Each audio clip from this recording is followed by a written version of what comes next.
Hello दोस्तों, स्वागत है आप सभी का आपके अपने चैनल गुरुमंत इंस्टीट्यूट पर।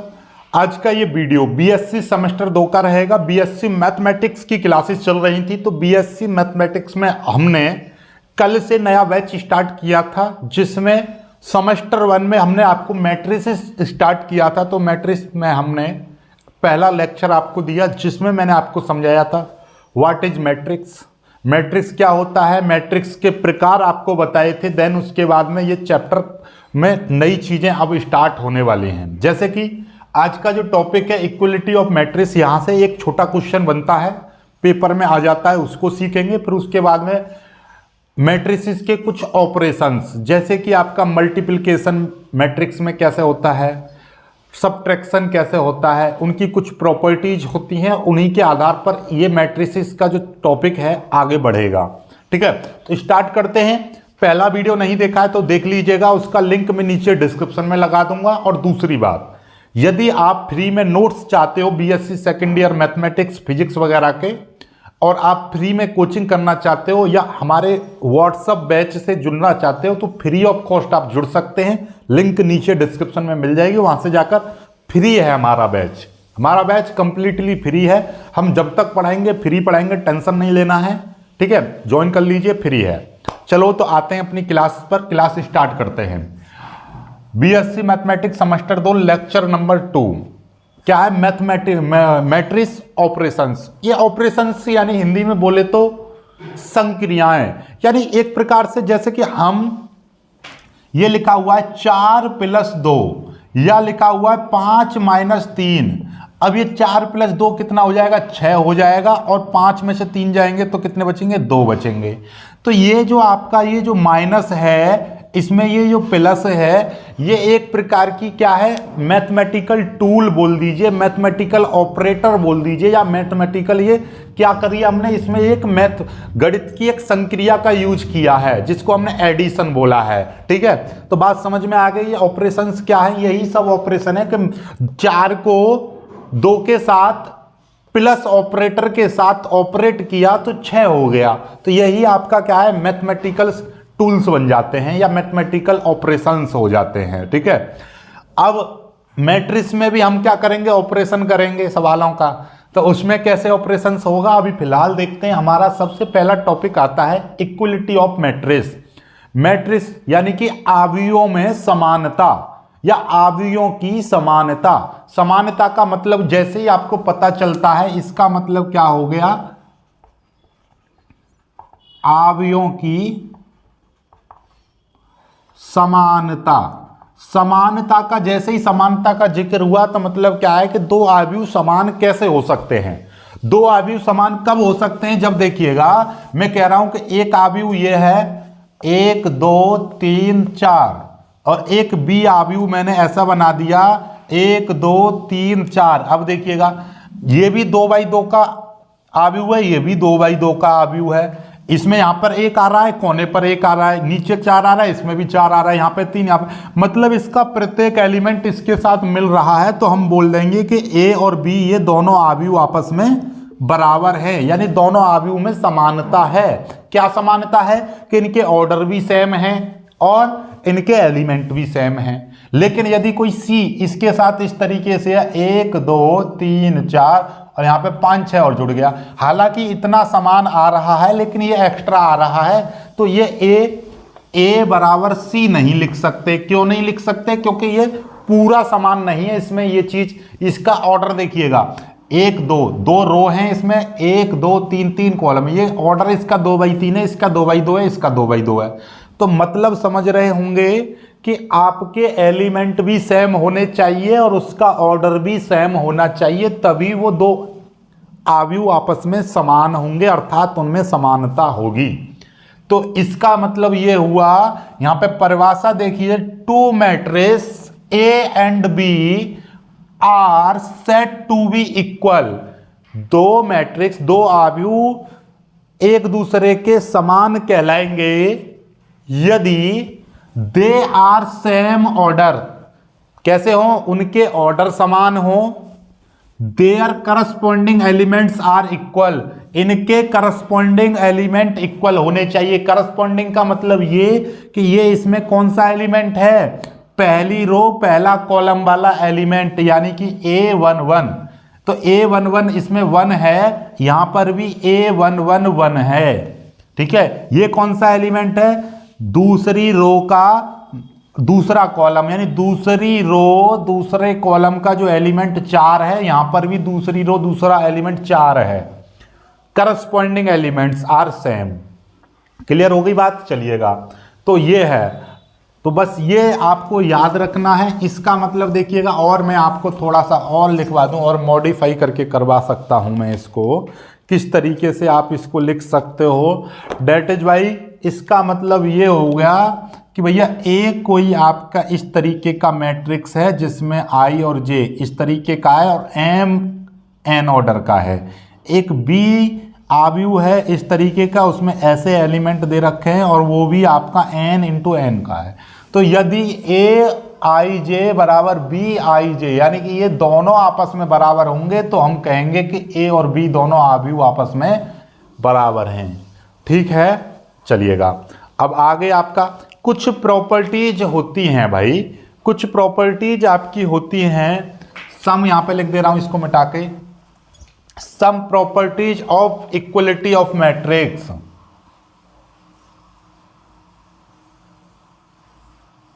सम properties of equality of matrix.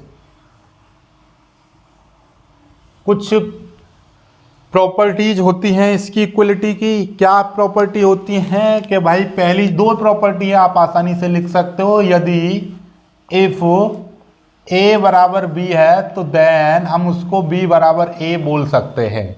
जैसे आपका 1 2 3 4 इस तरीके का है, तो हमारा बात वही है, ये ए बराबर है तो इन दोनों को तो 1 2 3 4, जब ये दोनों आपस में बराबर है तो आगे पीछे लिख सकते हैं, इसको इधर इसको इधर, क्योंकि दोनों बराबर हैं, बात खत्म। ठीक है, नॉर्मल, कोई दिक्कत नहीं है। अब दूसरी प्रॉपर्टी ये है, दूसरी प्रॉपर्टी ये है, इफ ए बराबर बी है एंड दो मैट्रिक्स इस तरीके से दे रखे हैं, ए बराबर बी और बी बराबर है सी, तो इसका मतलब ये है, तो देन हम उसको बोल सकते हैं कि ए बराबर सी। ये मैट्रिक्स भी, यानी दो मैट्रिक्स ए और बी आपस में बराबर हैं, बी सी के बराबर है, तो मतलब ए और सी मैट्रिक्स भी आपस में बराबर होंगे। ठीक है, ये कोई ज़्यादा बड़ी बात नहीं है, सिंपल चीज़ है। आगे बढ़ते हैं, अब कुछ इस पर बेस्ड क्वेश्चंस करते हैं। ठीक है, इक्वलिटी पर बेस्ड कुछ क्वेश्चंस करते हैं। जैसे कि मेरे पास में एक क्वेश्चन है आपका, question find the X and Y if A is equal to B. ठीक है, इफ या कह देगा if A and B are equal, A is equal to X plus Y 7 6 X minus Y is equal to 120 6 7 20, ये दे रखा है। ये question है आपका कि ए बराबर इतना है एंड ए बराबर इतना है, बी बराबर इतना है, और कह रहा है कि ए और बी, ए एंड बी, पूरा क्वेश्चन मैंने गलत लिख दिया। Find the X and Y if A and B are equal, ये आपस में ए और बी आपके इक्वल हैं, इक्वल मैट्रिसेस हैं, और ए बराबर इतना है, बी बराबर इतना है, तो एक्स और वाई की वैल्यू निकालनी है। इसका सॉल्यूशन कैसे करेंगे आप देखिएगा, बहुत ही सिंपल है। 11वीं 12वीं क्लास में आपने करे होंगे कि जब ए बराबर इतना दे रखा है, बी बराबर इतना दे रखा है, तो देखिएगा ए बराबर आपका इतना है, आप सीधे सीधे भैया जब दोनों इक्वल दे रखे हैं तो ए इज इक्वल टू बी हो जाएगा। और ए का मान कितना है, एक्स प्लस वाई, यहाँ पे 6, यहाँ पे 7 एक्स माइनस वाई, इधर कितना है 120 है, 6 ये है 7, ये है ए इतना 120। ठीक है, अब दोनों की हम तुलना कर लें। क्या कर लें, तुलना। तो यहाँ पे क्या कर देंगे, कंपेयरिंग ऑन बोथ साइड्स, दोनों पक्षों की तुलना करने पर। तो यहां पर देखिएगा ये कौन सा एलिमेंट है, A11, मतलब पहली रो पहले कॉलम का एलिमेंट है x प्लस वाई। यहां पर पहली रो पहले कॉलम, सिंपल सी बात है, ये दोनों आपस में बराबर है, ये भी A11 है, ये भी A11 है। तो x प्लस वाई इधर है 120, इसको इक्वेशन 1 मान लेंगे। इधर एक्स वाई इसमें आ रहा है यानी कि A22, ये A22, क्योंकि A11 A12 21 22, तो ये 22 में एलिमेंट x माइनस वाई, इधर ये है 20। ये समीकरण 2। इन दोनों समीकरणों को हम हल करेंगे। जब भी इस तरीके का आपको दिखाई दे x प्लस वाई बराबर इतना, तो हम इन दोनों को क्या करते हैं, जोड़ देंगे। तो यहाँ पे क्या कर देंगे, एडिंग इक्वेशन 1 एंड 2। जब इनको आपस में जोड़ेंगे तो ये कितना हो जाएगा, x और x 2x हो जाएगा, प्लस y में माइनस वाई जोड़ेंगे 0 हो जाएगा, ये 0 हो गया बराबर। 120 में 20 जोड़ेंगे तो 140 हो जाएगा। इसका मतलब ये हो गया कि भाई 2x बराबर 140, तो x बराबर 70, x बराबर 70 निकल आया। अब यहाँ से हम क्या निकाल देंगे, इसका आगे की चीज़ निकाल लेंगे। x बराबर इतना आ गया, putting x equal to 70 in equation 1, x बराबर 70 समीकरण 1 में रखने पर यहाँ पर रख देंगे, तो x की value 70 plus y equal to 120, तो y इजिकल टू 120 माइनस 70, तो y इजिकल टू 50। इतना तो आप यार बीएससी सेकंड सेमेस्टर में आ गए, इतना तो समझ रहे होंगे कि यदि मैं x की वैल्यू यहाँ पर 70 रख दूंगा तो 70 प्लस वाई बराबर 120, 70 उधर जाएगा माइनस का हो जाएगा, 120 में से 70 जाएंगे तो बचेंगे 50। इतना तो बहुत ही सिंपल है। तो आपकी जो वैल्यू निकल आई, x बराबर कितना निकल के आया है, x बराबर 70 और y बराबर 50। This is your answer. समझ में आई बात, x और y की वैल्यू चाहिए थी, देख लीजिएगा, ठीक है। तो ये यहाँ पे 70 और 50 रख देंगे, 120 हो जाएगा, यानी कि ये और ये आपस में बराबर, यानी कि अब ये मैट्रिक्स आपस में बराबर हो जाएंगी, समान हो जाएंगी, ठीक है। एक सवाल और करते हैं फिर आगे बढ़ते हैं, ठीक है। चलिएगा एक सवाल और है, इसको और कर लेते हैं।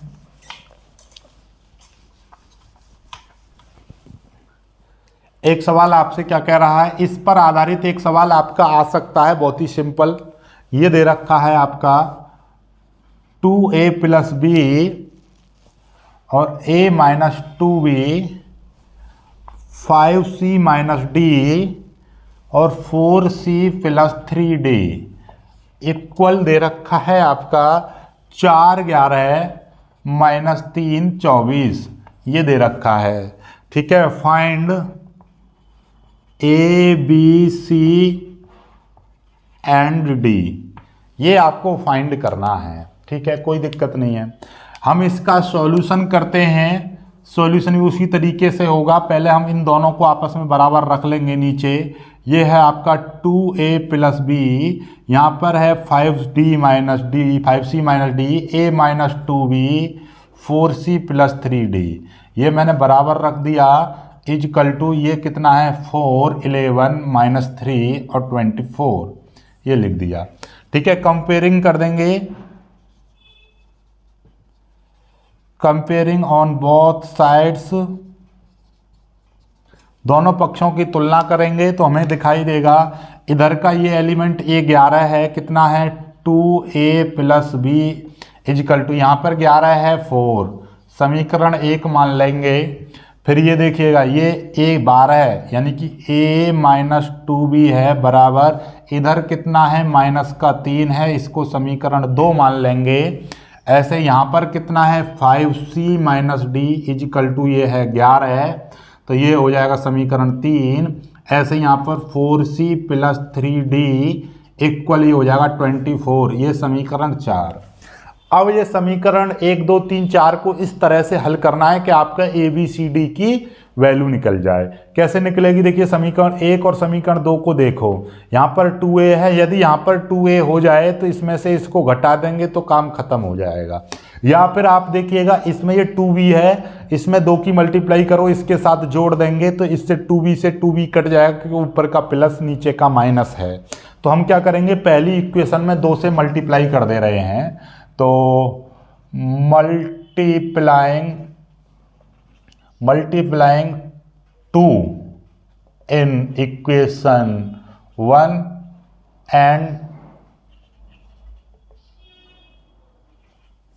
And adding with equation 2। पहले हमने फर्स्ट में 2 से मल्टीप्लाई करी, फिर देन एडिंग, देन लिखिएगा देन एडिंग विद इक्वेशन 2। तो समीकरण 1 में 2 से मल्टीप्लाई करेंगे तो 2 दूनी 4 ए हो जाएगा, प्लस इसमें 2 की मल्टीप्लाई करेंगे ये 2b हो जाएगा, इसमें 2 की मल्टीप्लाई करेंगे 2 चौके 8 हो जाएगा। इसके साथ हम ऐड करेंगे इसको -2b बराबर ये है -3। जब हम इनको ऐड करेंगे तो इससे ये कट जाएगा 2b प्लस का ये माइनस का 2b है, 4 और 1 ये हो जाएंगे 5a इजिकल टू, और ये 8 इनको आपस में जोड़ेंगे तो ये 5 बचेगा, 5 से ये कट जाएगा 1, 5 से कितने बार 1 बार कट जाएगा तो a इजिकल टू आ जाएगा 1। a का मान 1 आ गया, a का मान इस समीकरण में रख दो तो b का मान निकल जाएगा। तो अब लिख देंगे a, ऐसा लिख दीजिएगा, putting a is equal to 1 in equation 1। पहली समीकरण में a बराबर 1 रखने पर तो क्या हो जाएगा 2 × 1, एक ही जगह पर 1 रखेंगे, प्लस b इजिकल टू 4, तो 2 × 2 प्लस b बराबर 4, तो b बराबर कितना हो जाए 4 - 2 यानी कि b बराबर 2। तो a का मान 1, b का मान 2, ये आ गए हैं। चलिएगा बहुत जल्दी इसको कर लेंगे, इसके बाद में हम यहीं से आगे करेंगे। स्क्रीनशॉट ले लीजिए, यहाँ तक ये स्क्रीनशॉट ले लीजिएगा, फिर ऐसे ही हम इसकी कंपेयरिंग कर देंगे तो इससे भी निकल जाएगा। देखिएगा यहाँ पर ये दे रखा है 5c और यहाँ पर दे रखा है 4c, यहाँ पर 3d दे रखा है। यदि मैं यहाँ पर 3 की मल्टीप्लाई करके इसके साथ जोड़ दूँ तो मैं यहाँ पर लिख दे रहा हूँ इक्वेशन 3 मल्टीप्लाई बाई कितना 3 प्लस इक्वेशन 4। तीसरी इक्वेशन में 3 से मल्टीप्लाई करो, जब इसमें 3 से मल्टीप्लाई करेंगे 3 × 5 = 15, 15c minus 3d is equal to 3 की मल्टीप्लाई इसमें करूंगा तो 11 × 33 हो जाएंगे, और ये पूरा लिख देंगे 4c plus 3d is equal to 24। ये है। अब इनको आपस में जोड़ेंगे हम तो कितना हो जाएगा, इससे ये कट जाएगा माइनस के प्लस के, 15 और 4 कितने हो जाएंगे 19c, और इनको जोड़ेंगे कितना हो जाएगा 7 और ये 5 57, 19 से 57 कट जाएगा 3 बार, तो c इजिकल टू 3, c का मान 3 आ गया। c की वैल्यू समीकरण इसमें रख देंगे, ठीक है, c बराबर 3 इन इक्वेशन 3।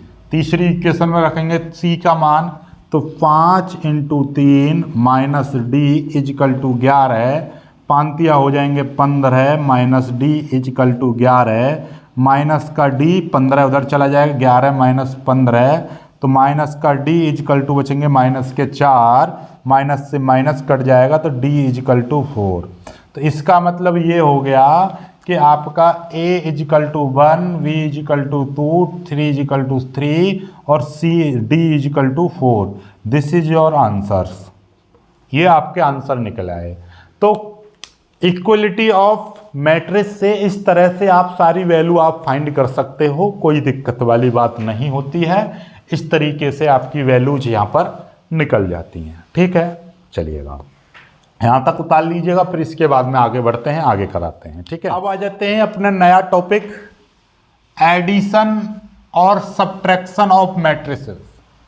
आपसे कहे एडिशन ऑफ मैट्रिसेस और सब्ट्रैक्शन ऑफ मैट्रिसेस, बहुत ही इंपॉर्टेंट होता है। इससे क्या समझ में आता है हमको, देखिएगा 2 या 2 से अधिक हम मैट्रिसेस को कब तो जोड़ सकते हैं और कब नहीं जोड़ सकते, इसकी भी एक कंडीशन होती है। हर किसी मैट्रिक्स को नहीं जोड़ा जा सकता है आपस में। जैसे a इजिकल टू आपको दे रखा है 1 5 7 8, एक b बराबर आपको दे रखा है 4 3 5 9, और एक आपको c बराबर दे रखा है 3 4 5 और 1 3 7 ये दे रखा है, और एक डी मैट्रिक्स दे रखा है, इस तरीके का दे रखा है आपका 5 6 7 1 2 3 और 4 7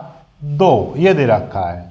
अब आपके पास में 4 मैट्रिसेस हैं, तो इनको आपस में कैसे जोड़ सकते हैं? देखिएगा, पहले ये देखिएगा, इसका ऑर्डर क्या है? 1 रो 2 रो, ये 2x2 का है। इसका ऑर्डर क्या है? इसका भी 2x2 ऑर्डर है। 1 2 3 1 2 3, ये 3x3 ऑर्डर का है। इसका ऑर्डर क्या है? 1 2 2x3, 2x3 क्योंकि 1 2 3 3 तो इसमें कॉलम है, 2 इसमें रो हैं। ये ऑर्डर भी मैंने लिख दिए। अब 2 या 2 से अधिक ऐसे अवयव को आपस में जोड़ सकते हैं जिनके ऑर्डर समान होते हैं। क्या? जिनके ऑर्डर समान होते हैं, और किसी को नहीं जोड़ा जाता है। इस चीज को अपने भेजे में मस्तिष्क में डाल लेना। यदि मैं ए के साथ में बी को क्या जोड़ सकता हूं? बिल्कुल जोड़ सकता हूं। ए और ए प्लस बी बिल्कुल पॉसिबल है। ए प्लस बी आपका पॉसिबल है।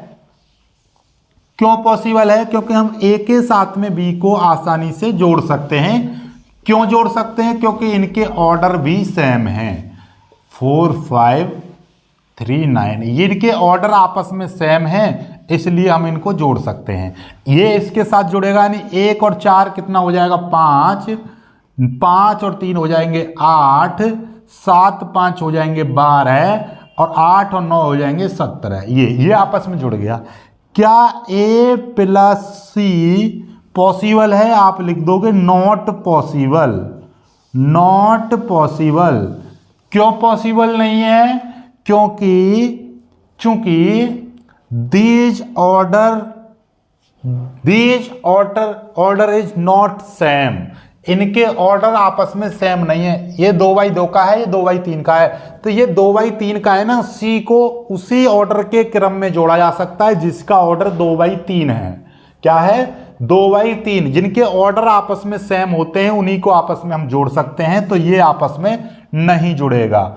ऐसे ही सी और डी को आपस में जोड़ सकते हैं, सी प्लस डी, ये भी नॉट पॉसिबल है। नॉट पॉसिबल क्यों है? क्योंकि इनके ऑर्डर आपस में सेम नहीं है। तो जिनके ऑर्डर सेम होते हैं उन्हीं को आपस में जोड़ा जा सकता है। तो इसकी परिभाषा देख लीजिएगा, 2 और मोर मैट्रिसेस, 2 या 2 से अधिक अवयव दैट हैव सेम ऑर्डर, जिनके ऑर्डर सेम हैं, कैन बी एडेड और सब्ट्रैक्टेड, उनको आपस में जोड़ा या घटाया जा सकता है। तो 2 या 2 से अधिक ऐसे अवयव जिनके ऑर्डर सेम होते हैं उनको ही आपस में हम जोड़ सकते हैं, उनको ही घटा सकते हैं। ऐसे अब देखिएगा, यदि मैं बात करूं a माइनस बी, बिल्कुल पॉसिबल है। a में से b को घटा सकते हैं, ठीक है, कोई दिक्कत नहीं है। तो मैं यहीं पर समझा दूं आपको, जैसे इसमें से इसको घटाना है मुझे, तो यहाँ पे ऐसे घटाना है, तो a माइनस बी। तो अब अब उत्तर क्या आएगा आपका? देखिएगा, इसमें से इसको घटाएंगे, 1 में से 4 जाएगा तो माइनस का 3 बचेंगे, 5 में से 3 जाएंगे तो 2 बचेंगे, 7 में से 5 जाएंगे तो 2 बचेंगे, 8 में से 9 जाएंगे तो माइनस का 1 बचेगा। ठीक है, तो इसमें से इसको घटा सकते हैं। तो इसका मतलब समझ में आया कि 2 या 2 से अधिक मैट्रिक्स को हम आपस में जोड़ सकते हैं, बिल्कुल जोड़ सकते हैं, घटा भी सकते हैं, लेकिन उनके ऑर्डर, ऐसे मैट्रिसेस को हम जोड़ या घटा सकते हैं जिनके ऑर्डर सेम होते हैं, यानी सेम ऑर्डर के मैट्रिसेस को घटा सकते हैं। यहां पे इंपॉर्टेंट बात क्या है? Note, matrices of different sizes, जैसे ये अलग साइज है, इसका अलग साइज है, इसका अलग, मतलब साइजेस का मतलब समझ जाइए order. Matrices of different size और order can not be added और सब्ट्रैक्टेड, उनको आपस में जोड़ा या घटाया नहीं जा सकता। तो जिनके ऑर्डर सेम होते हैं उनको जोड़ सकते हैं, घटा भी सकते हैं, लेकिन जिनके ऑर्डर सेम नहीं होते हैं उनको हम नहीं जोड़ सकते और ना ही घटा सकते हैं। ठीक है, इनके कुछ प्रॉपर्टीज होती हैं, इन प्रॉपर्टीज का आगे थ्योरम में यूज होगा, क्योंकि ये सब थ्योरम वाला चैप्टर है आपका, तो थ्योरम भी समझाई जाएंगी आपको। देखिएगा, अब आता है आपका प्रॉपर्टीज। ठीक है, एडिशन और सब्ट्रैक्शन की कुछ प्रॉपर्टीज हैं, उनको सीखते हैं। ठीक है। पहली प्रॉपर्टी जिसको हम नाम देते हैं कॉमुलेटिव लॉ, कॉमुलेटिव लॉ, यानी कि जो एडिशन होता है मैट्रिसेस में, जो एडिशन होता है वो कॉमुलेटिव लॉ का पालन करता है। ठीक है, क्या करता है? Addition of matrices always obey the commutative law. Commutative law का मतलब क्या होता है कि यदि मैं ए प्लस बी मैट्रिक्स को जोड़ूं तो वो बी प्लस ए मैट्रिक्स के बराबर होता है। पहला चीज तो ये। दूसरा है आपका एसोसिएट। ठीक है, क्या है? Associative, associative, associative law. Associative law क्या कहता है कि यदि हमारे पास तीन मैट्रिक्स हैं, तीन, जैसे कि ए प्लस बी, हम इनको आपस में जोड़ दें, यानी कि ये हैं तीन हमारे पास मैट्रिसेस हैं, इनको आपस में पहले जोड़ूं फिर उसके साथ ए को जोड़ूं, तो ये ए प्लस बी, इनको जोड़ने के बाद इसके साथ सी को जोड़ूंगा तो ये आपस में बराबर होंगे, या आप इन तीनों को एक साथ जोड़ दीजिए। ये आपका क्या होता है? एसोसिएटिव लॉ होता है। ठीक है, जैसे इसका मैं आपको एग्जाम्पल के तौर पर आपको बताऊं कि ए बराबर आपको दे रखा है 2 3 5 7, बी बराबर दे रखा है -1 2 3 और -4 दे रखा है, और सी बराबर आपको दे रखा है, यहीं पे लिख दे रहा हूं, सी बराबर आपको दे रखा है 1 2 3 4, ये दे रखा है। यदि मैं इस लॉ का पालन करूं तो इसका मतलब यह है कि पहले बी और सी को जोड़ो, बी और सी को हम जोड़ेंगे तो क्या आएगा देखिएगा, इसके साथ में इसको जोड़ेंगे तो 0 हो जाएगा, 2 के साथ में 3 को जोड़ेंगे तो 5 हो जाएगा, 3 के साथ में 2 को जोड़ेंगे तो ये 5 हो जाएगा, 4 के साथ में -4 को जोड़ेंगे तो ये 0 हो जाएगा, ये आ गया। अब इसके साथ में हम ए को जोड़ दें, यानी ए प्लस बी प्लस सी, इसको आपस में जोड़ेंगे, इसके साथ में इन दोनों को आपस में जोड़ देंगे, 2 के साथ में 0 को जोड़ेंगे तो क्या हो जाएगा? 2 हो जाएगा, 5 के साथ में 5 को जोड़ेंगे तो हो जाएगा 10, 3 के साथ में 5 को जोड़ेंगे तो हो जाएगा 8, 7 के साथ में 0 को जोड़ेंगे तो हो जाएगा 7, ये आ गया। तो ए प्लस बी प्लस सी, इसकी वैल्यू इतनी आ गई, तो देख लीजिए इसकी वैल्यू भी उतनी ही आएगी। कैसे आएगी चेक कर लो कि ए प्लस बी की वैल्यू देखो कितनी आएगी, ए प्लस बी, इन दोनों को आपस में जोड़ेंगे, 2 में से 1 जाएगा तो 1 बचेगा, 3 और 2 हो जाएंगे 5, 5 और 3 हो जाएंगे 8, 7 और 4 हो जाएंगे, 7 में से 4 जाएंगे तो बचेंगे 3, ये ए प्लस बी आ गया। अब इसका हम क्या कर रहे हैं? ए प्लस बी के साथ में हमको सी जोड़ना है, ये वाला सी जोड़ना है, तो क्या आएगा देखो, ए प्लस बी, इसके साथ सी जोड़ेंगे, यानी इनके सी, ये सी है, सी ये है, ए प्लस बी आ गया, 1 के साथ में 1 को जोड़ेंगे तो हो जाएगा 2, 5 के साथ में 3 जोड़ेंगे तो हो जाएगा 8, 8 के साथ में 2 जोड़ेंगे तो हो जाएगा 10, 3 के साथ में 4 जोड़ेंगे तो हो जाएगा 7। क्या आपस में ये बराबर आ रहा है? 2 10 8 7, 2 10 8 7, बिल्कुल बराबर आ रहा है। तो मतलब ये कॉमुलेटिव या एसोसिएटिव लॉ का पालन करता है, एडिशन एसोसिएटिव लॉ का पालन करता है। तो हमेशा याद रखिएगा कि मैट्रिसेस का जो एडिशन है वो एसोसिएटिव होता है। ठीक है, ये चीज है इसका मतलब। ठीक है, चलिएगा आगे करते हैं। आगे मैं आपको बता, अब तीनों को भी जोड़ के देख लीजिए, 2 में से 1 गया 1 और 1 में 1 जोड़ेंगे तो हो जाएंगे 2, 3 और 2 5, 5 और 3 हो जाएगा 8, 5 और 3 8, 8 और 2 हो जाएंगे 10, 7 में से 4 जाएंगे 3 और 3 में 4 जोड़ देंगे तो हो जाएंगे 7, एक साथ भी जोड़ दीजिए तो ये एसोसिएटिव हो गया। ठीक है, अब तीसरा है आपका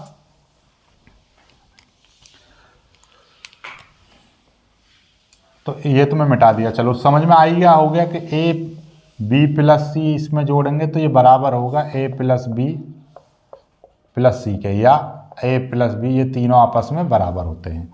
तीसरा लॉ क्या कहता है? Existence of identity.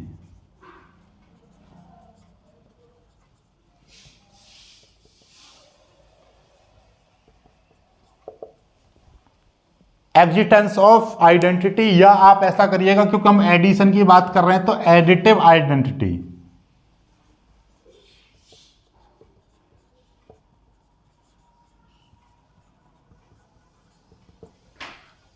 Existence of additive identity मतलब यह है कि हमेशा जो कॉम्यूटेटिव, जो आपका एडिशन है मैट्रिक्स में जब हम जोड़ते हैं तो उनका हमेशा आइडेंटिटी एलिमेंट के साथ हम उसको जोड़ते हैं तो वो एग्जिस्टेंस ऑफ आइडेंटिटी प्रॉपर्टी का पालन करते हैं। कैसे पालन करते हैं?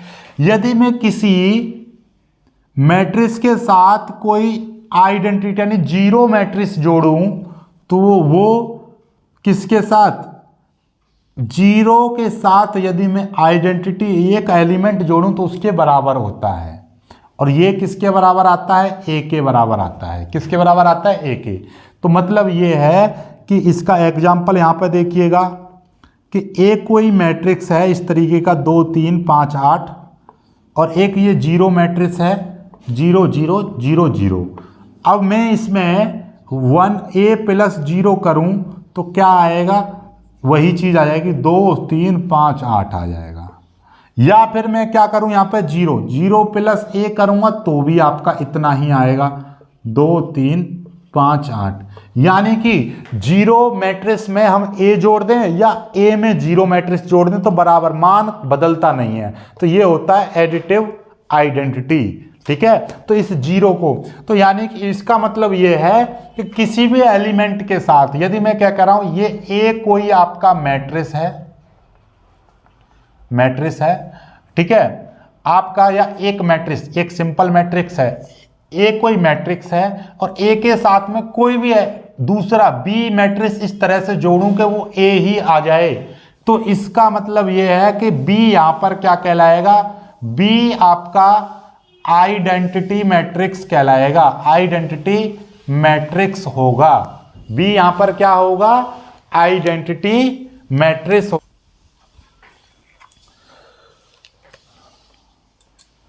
चौथी प्रॉपर्टी देखिएगा,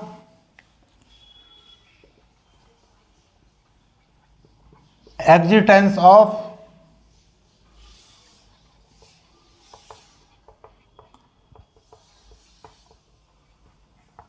additive inverse. Existence of additive inverse का मतलब क्या है कि यदि मैं a के साथ माइनस a को जोड़ूं और आपका जीरो मैट्रिक्स आ जाए तो हम बोलेंगे कि यदि ये कंडीशन फुलफिल करता है तो ये आपका जो माइनस a है is the additive inverse matrix of matrix A. मतलब यह है कि यदि कोई मैट्रिक्स इस तरीके से, जैसे कि मैं कह रहा हूं ए मैट्रिक्स ये है 1 2 3 4 और बी मैट्रिक्स इस तरीके से दे रखा है -1 -2 -3 -4, और यदि मैं a प्लस बी इनको आपस में जोड़ूं और ये 0 0 0 0 आ जाए तो इसका मतलब ये हुआ इस a के साथ में इसको जोड़ूंगा 1 और -1 0, 2 और -2 0, 3 और -3 0, 4 और -4 0। तो ये जो आपका है ये वाला जो b मैट्रिक्स है वो a का क्या कहलाएगा? यानी कि आइडेंटिटी